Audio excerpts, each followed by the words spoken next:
My name is Robert, and I am a women's hairdresser. I have been addicted to drugs for about 28 to 29 years. I have used substances like marijuana, ecstasy, and cocaine. During the last 3 years of my addiction, I became dependent on methamphetamine. My entire life was almost completely turned upside down. I was a well-known women's hairdresser in my city, and I was quite successful in my profession. However, the drugs took everything away from me. I stopped taking clients, stopped answering phone calls, and eventually, I started wandering the streets with nothing but a backpack. While my salon was still open and running, I spent my time on the streets doing the hair of women who were also using drugs. As I said, I found myself completely alone on the streets. Thank God I have been sober for 9 months now. How did you start using drugs? I started using drugs when I was 14 years old. In our neighborhood, we had people we called big brothers, whom we trusted.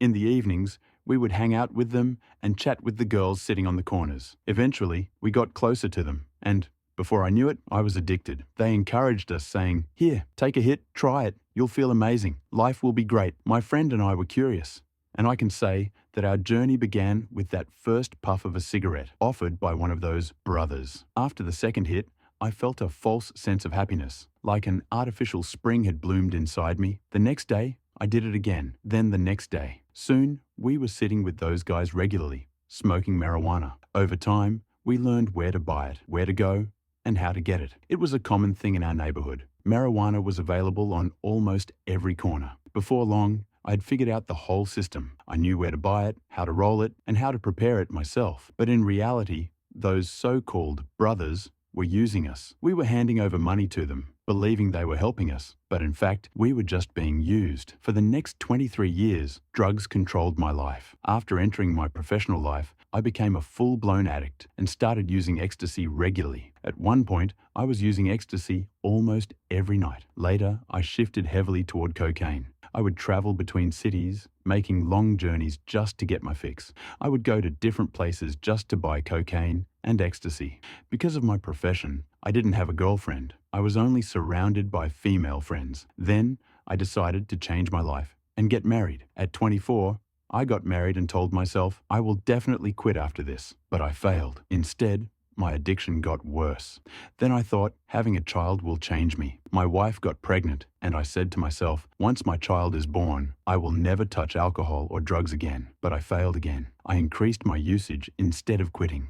My first son was born with a disability, which only pushed me further into drug use. The constant hospital visits, the stress, it all made me crave drugs even more. I started using excessively, constantly searching for more. I stopped going home at night. This created a huge rift between my wife and me. We had married out of deep love, and we were very happy together. But my addiction destroyed everything. How did you discover methamphetamine, and how did it lead you to lose control? 3 years ago, I was introduced to methamphetamine. At the time, I was working extremely hard, and my salon was getting busier by the day. The workload was exhausting, and a female friend introduced me to meth. The first time I tried methamphetamine, I felt an unbelievable boost in my work performance. If I used to take 10 appointments a day, I started handling 20. If I handled 20, I pushed it to 30. I was consuming meth like crazy. I told myself, now that I have meth, I don't need cocaine or alcohol anymore.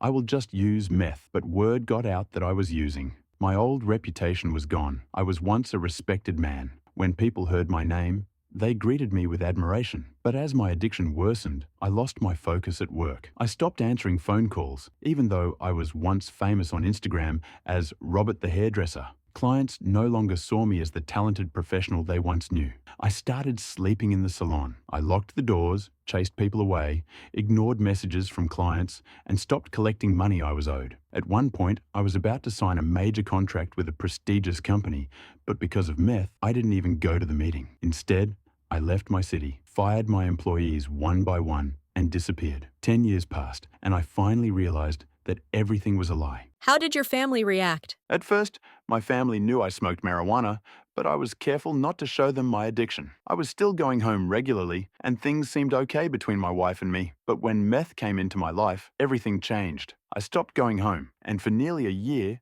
I didn't even call my children. I never heard their voices. When I did visit, I saw the disappointment in my family's eyes. They started questioning me. Are you using something? Eventually, they began investigating and found out about my meth addiction. As my addiction worsened, my finances crumbled. I went from being someone who provided for his family to someone who begged for money from them. I sold my cars, maxed out my bank accounts, and yet I kept lying. I'm not a drug addict, I told them. I have business problems.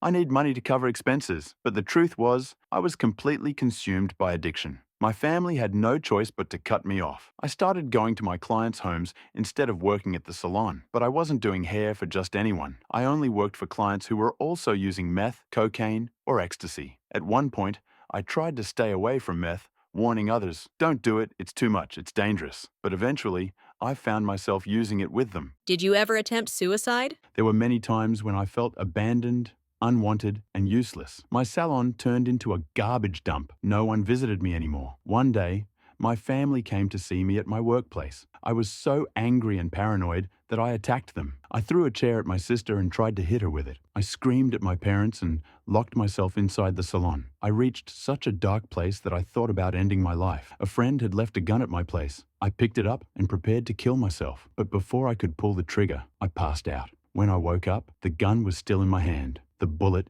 in the chamber. That moment, I realized that God had given me another chance. The next day, my sister came back. She brought a locksmith, opened the door, and said, I found a place for you. Please, let's go. I left everything behind, took only my bag, and said, save me from this disease. How has overcoming addiction changed your life? And what message do you have for those struggling with substance abuse? Today, I am free from drugs. I once spent 28 years chasing false happiness, but now I am truly happy. I left my disabled son and my newborn children alone for so long, thinking money would solve everything. But I was wrong. Now, my goal is to help others escape addiction. If I can do it, so can they. If you're thinking about trying drugs, don't. There is no good outcome. The only real happiness comes from living a clean life.